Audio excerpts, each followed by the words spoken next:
block changing or skipping gears. From fifth down to second, first, and I'm just gonna go directly up to third. It's the one thing that sets manuals apart from automatics. You can't go from sixth to third in an auto. There is potential to delete your clutch. I'm gonna go through some of those towards the end of the video. We're gonna go through skipping gears when changing up the box, and we're gonna go through skipping gears when changing down the box. Those two are very different. The way up is quite straightforward and simple. The way down is gonna require some rev matching. So watch this video up here. Towards the end of that video is a chapter for rev match and heel and toe. Watch that. I give a brief guide on how to rev match and heel and toe, but a full video for rev matching and heel and toe is coming. That will be linked here once it exists.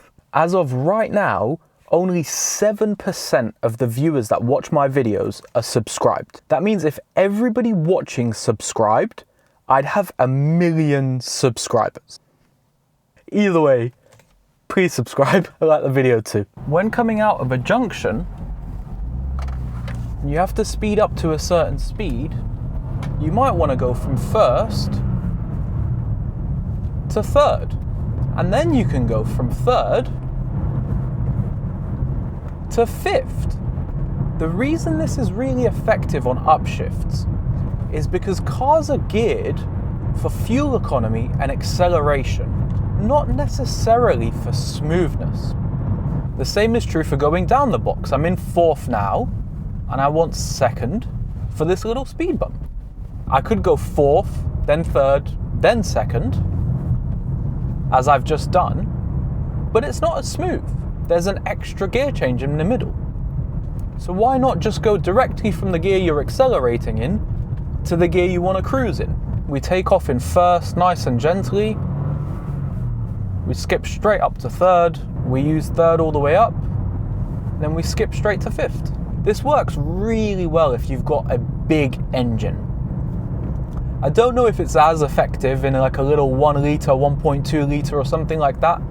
Potentially not, but it works amazingly well if you've got a bigger engine with a lot of torque, or like this car, 2 turbos. It takes a bit of getting used to, but it really does level up your smoothness when driving. So I'm in fifth, coming up to a roundabout. We've dropped all the way to third, and now we probably have the right gear to take this left at the roundabout.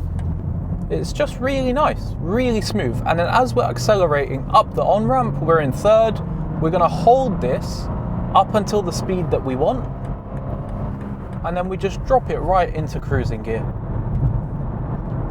And it's so nice, and the reason it's so smooth is because you don't have those extra gear changes in between.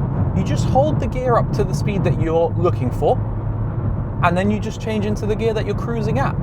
It cuts out all the middlemen that are in between. You do not get that with an automatic. With an automatic, you've got to go wap, wap, wap, wap, wap, wap, wap, wap. There's no way around it. You don't have a choice. You can't skip gears.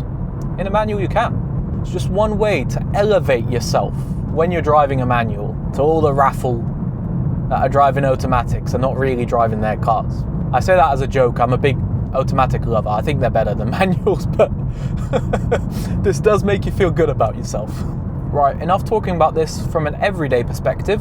Let's get out onto some faster roads and talk about the spirited side of block changing gears. From a spirited driving perspective, how should you look at block changing? In normal driving, what you're looking for is smoothness, and to an extent you're looking for the same here, but what you're more so looking for, and the times when block changing is incredibly effective, is any time you just need a big amount of rev swing to get into the right power band.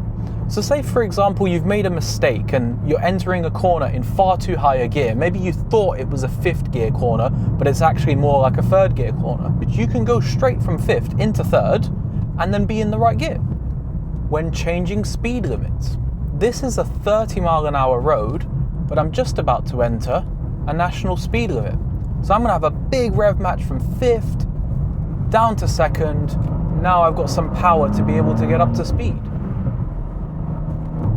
Even here, I'm in 4th. This is probably a 2nd gear corner. Block change, we can rocket it round. I've settled into a cruise again because I don't want to decimate the speed limit, so I'm in 5th doing 60. There's some sharper corners, drop it into 3rd, got a bit more control for the corner. It's just one more tool in your arsenal. Block changing is also really good for making overtakes. Say you wanted to overtake, you're in 6th, you don't have the power, you could quite easily drop from 6th directly to 3rd and then make your overtake. It's almost like changing modes. Right now I'm in 6th, I'm cruising. As soon as I block change all the way down to 3rd, I'm immediately on the cusp of that car's performance. There's just a lot more going on straight away. The car's eager, it's on its tiptoes now, it's ready to go. But then once you go back to 6th, it's cruising again. A few caveats. There are some things that you have to, and I mean have to do, when you're going down the gearbox with block changes. There has to be a rev match. You can't just engage the clutch, engage the new gear, and then dump the clutch. No. You're going to destroy your clutch. So you have to have a big rev match in between the gear changes. If you were going from 6th to 3rd, you need to bring your revs up to where they should be at 3rd. Big rev match. And when going down, if you've got a lot of gears in between, just leave a bit of a delay to let the gearbox catch up. It's going to be a lot smoother. If you're ham-fisted with that clutch and you're dumping it in and out all the time, you're going to ruin it. But to be honest, that's no different to downshifting one gear at a time, because you've got to rev match those two. Same thing. YouTube seems to think you're really going to like this video. YouTube's never led me wrong. It's probably telling you some good stuff, you know? All right. Peace.